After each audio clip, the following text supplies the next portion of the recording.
Hello, everyone. Take a deep breath. I am here to talk more about emotional regulation, which I spoke about in my previous video, why I emotionally regulate.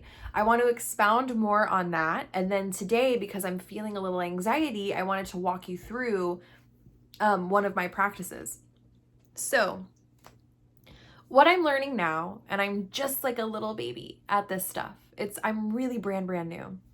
And I have a medium coach that I'm working with. I'm working with a therapist. I'm journaling a lot. I'm researching all the time. But what I was researching before I realized that I was psychic was emotional education and emotional health. And I have a history of mental health trauma in my family. So it was kind of a rabbit hole that I desperately needed to go down. I definitely have hit a couple emotional rock bottoms, and I still get really emotionally stimulated when I am presented with really triggering situations and situations that get me in my feelings, essentially.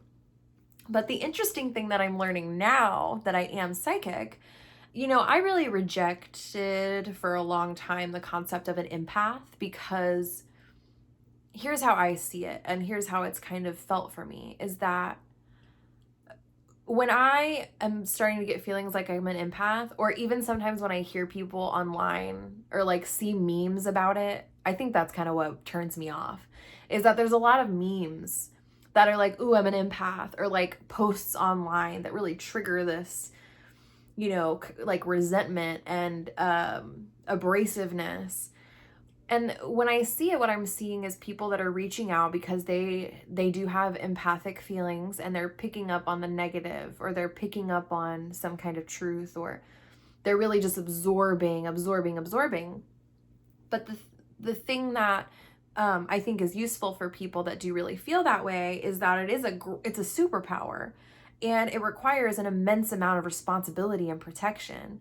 So like if we're doing these protection spells trying to keep, people out of our space, or keep entities out of our home, or these protection things that we do to keep our boundaries, we also have the ability to do that within us and protect ourselves from our own sense of reality that is not useful. So this is an example. I'll give an example around poverty consciousness, because that's a thing for me. So like if I look at my bank account and there's like almost no money in it, I start having a reaction, right? And the reaction is rooted in trauma. It's rooted in food scarcity from childhood, conversations around not having enough money and what that means for our family. So, like old stories from the past. And that translated to me when I was younger as fear. Like, I'm afraid of homelessness. I'm afraid that, my family will be in a situation that's not comfortable anymore. I'm afraid that I will lose my home and my safety and my food and all that stuff, which is pretty common in our culture, unfortunately. Very sorry to say. I have a lot of compassion for the fact that that's a reality daily for so many of us. And in this moment, if I were to check my bank account and that were to happen, which yeah, what I can remind myself of is that I have a roof over my head right now. I have my feet on the ground right now. I have food in my tummy right now. And I have the ability to go access food if I need it, and go access shelter if I need it. I have people in my life that I've had to go through and ask and tell them, or like in discussion, I'll be like, hey, like I have this thing about being homeless and I'm really terrified of that. What my therapist invited me to do was just name at least one person that would put a roof over my head if I needed it. And I'm very blessed and honored that I have a little list of people that could, right? So that's really the reality for me. I want to honor that's not the reality for everyone. And that's why activism is an important part of magic. And it's important not to spiritually bypass just because, I have luxury in, luxury, quote unquote. So now that I'm talking about my trauma, I'm a little stimulated. So let's talk about that. So when I'm becoming stimulated in my body, what I'm invited to do is notice what's happening with me. So what's happening with me right now is I'm telling myself stories in my head about how I'm not really safe, because actually at any moment this could all crumble around me. The feelings that I'm feeling are confusion. I'm unable to focus. My breath is quickening. I feel a little bit of a sickness in my stomach. I feel numb, like my lower body and my legs feel really numb. And these are all feelings that I started feeling when I just thought about looking at my bank account with no money in it. Don't make me look at my bank account right now. That won't be good for this video. So what I'm doing now is I'm putting my hand on my chest. That's me feeling my body and remembering that my body is here right now. I'm safe in my body. I'm as safe as I can reasonably be right here in my body, even if I don't have a roof over my head. I still have skin on the outside of my organs, and it's holding everything in me so that I don't explode all over the place. And, now I'm going to start listing the feelings. I'm feeling trapped in a poverty cycle. I'm feeling disdain for the political system. I'm feeling oppressed by capitalism. I'm feeling concerned by the state of the world right now. And then once I start getting those going, I'm going to release the story and just start feeling the feelings. So I'm going to list the feelings now that I kind of like have relaxed a little bit because I'm able to name sort of the story that's going on in my head. And now I can say, I feel scared. I feel angry. I feel alone and sad. And now that I'm doing just the feeling, I'll tell you what's going on in my body is I'm feeling the need to cry. I'm feeling the need to make noises like, I'm feeling the need to like move and open my heart. I'm feeling the need for that. And one of the things that is the reason that is available to me, that my body is able to know what it needs to do, is because I have given myself permission to feel the feelings, and I've given my body permission by placing my hand on my chest and not distracting myself with stories. I'm giving myself permission to solve the problem. Because one of the blockages that I have had and that I've read about is that we sometimes don't actually want to solve the problem. We actually want the story to be true so that we can play out a role like a victim or, whatever. And the role that we want to play out is normally something that was affirmed plenty of times, which is why it's still valid. You know what I mean? It's still very valid to just stay in the story. Like mine is like so stimulating to talk about. I feel so vulnerable. I feel vulnerable. Like I'm going to be homeless. I'm going to be homeless. I'm going to be homeless. And that's like the story that's playing over and over in my head.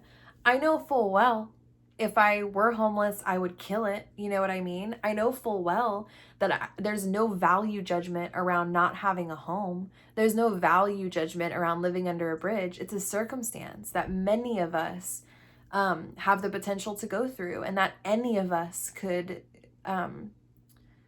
fall prey to the system in such a way at any moment, right? And homeless people are still just as valuable and just as worthy of love and support as I am with a roof over my head. Those are the logical things that I know. But if I'm stuck in the story and I'm trying to validate something that actually happened to me in the past, which is unexpected homelessness, and if I haven't gotten to a place where I feel not okay with that, but like in this situation, like I'm talking about it in therapy bi-weekly, you know what I mean? Like it's something that I am processing through. If I'm too close to the circumstance, I don't necessarily have the ability to just put my hand on my chest and say it's not going to happen to me, right? So what's important to remember is that if you have space, if you are no longer in that situation anymore, another one that I have cycled through a lot is physical violence. Like in situations where I'm talking to someone, sometimes I'll just get this scary feeling that they're gonna hit me out of nowhere, right? That's not useful. That's not valuable. Things like getting fired or getting ostracized from your community, those feelings can come up. And the thing that's useful to remember, if for those of us that are psychic and sensitive and have these abilities, is that if there's information coming in that is a similar flavor to a trauma that we've experienced or an anxiety that we have, the closest story that we have is the story we're going to assign to it. So if we still have toxic stories in our system, we're still going to be assigning toxic stories to these things. What's been really magical for me is that as I go to therapy, I include somatic practices into my life. I'm tapping, I'm breathing, I'm journaling, I'm being vulnerable with my emotions, I'm communicating in the moment with myself and with others. As I do that more, the messages that come through from spirit are much, much clearer because I am no longer assigning my trauma to every negative feeling that I feel. And I'm able to open myself up from a place of being constantly afraid and confused, which was my trauma, to being open to feeling the feeling first and then seeing if there's some kind of other story out there. So I really hope that came through. I'm just going to go really quickly over the practice, from start to finish, how it looks. One more time, now that I've given you a little demo. So first, see what's going on for you. When you start panicking or feeling a feeling, see what the story is, see where that's coming from and what it's doing to your, how do you know that you're feeling that feeling? I guess that's what I'll say. So, I know I'm feeling that feeling because I'm not focused anymore, or I'm crying, or I'm reactionary, or I'm like, what's the thing that you're doing that enables you to know that you have a feeling or several? Most of the time it's a lot of feelings and it's too many, and that's why we're freaking out. And then once you realize the thing that is notifying you that you have a feeling, that's in your library now forever. So you get to know if I'm being reactionary or I'm getting really anxious and scared, there's something in the past that you have to latch onto. And then after you identify how you know, then put your hand on your chest or wherever feels comfortable, maybe like your legs or your arms around you like this. I like my chest right here. And start listing a little bit, going down the list of some different things that you're thinking about. Then once you do that for a little bit, you can start just listing the feeling that you're feeling without any story attached to it. Then you allow your body to do whatever it needs to do, which is sometimes shaking, teeth chattering, crying, stuff like that. And if you feel like that's going to go on forever, which that's a valid feeling, I've read and heard a lot about that. Like, oh, I can't cry, or I can't scream, or I can't let myself feel my feelings because if I do, I'll never stop. That's not true. We're built to have we're built to do this. This is our job here on earth. We can totally do it. So as you start winding down from that, for me now, it takes about 5 to 10 minutes unless I was triggered and I had to do it because there was like a really immense trigger. Like for example, today, it's just, like election season and the veil is thin and my life's a little bit messy, right? So those feelings are kind of coming up. But it's not that like someone came into my space and raised their voice at me or came, you know what I mean? So if it's something where it's like coming at me, then I might have to do this emotional regulation where my hand is on my chest, I'm listing my feelings and I'm moving or making noise or breathing around it. That could last like 20 to 30 minutes sometimes. But if it's just, me in my bed and feelings come up, 5 to 10 minutes is normally what it looks like for me. And then if you're concerned about it never ending, you can put a timer on, which is something that I learned at the Clarity Center for a New Way. They have an excellent curriculum around how to listen and how to process feelings. Highly recommend. if you put the timer on, you give yourself a container in order to feel that, so that it's, and then when the timer goes off, your body and your brain already know that it's time. So, you know, especially if you're spiritual or psychic, be in communication with your subconscious, your higher self, and the spirits that are around to support you, honestly, because these practices are, you know, it's a part of our human identity. It's something that our ancestors knew how to do. It's something that our reality is dependent on, is knowing how to appropriately process and have your feelings. And there have been times in our past and in our history that were far more dangerous than now. Not just like, I mean, like, you know, there is always the threat of nuclear war. But we also have very advanced medicine. We have a lot of social systems in place. So, you know, just remind yourself of the logical reality that you are not having to, you know, go out and go to battle right this moment. It can feel that way. And that's valid. It's so valid to feel that way. Feel your feelings. Don't abandon yourself and go somewhere else talking about how someone said this to you, or this circumstance or this relationship is just too overwhelming and I can't process it. You totally can. You very much can. And in cases that it is not possible in the moment, it is useful to have a system of support. Magic does not occur in isolation. Hermit is a card in the deck. It is not the extent of the magical practice, right? So especially in these cases of emotional regulation and activism, which is an important part of magic as well, it's important to remember that the systems around like community have been extremely toxified. So magical work can really be just building a community around you so that when you become stimulated, you have a little bit of safety and you have somebody to talk to, which is hard work. I really hope all of that was clear. Sometimes when I go into my feelings, it's hard to know if I'm saying things correctly. So I would love your feedback. Feel free to put your feedback in the comments. I'm sending lots of love.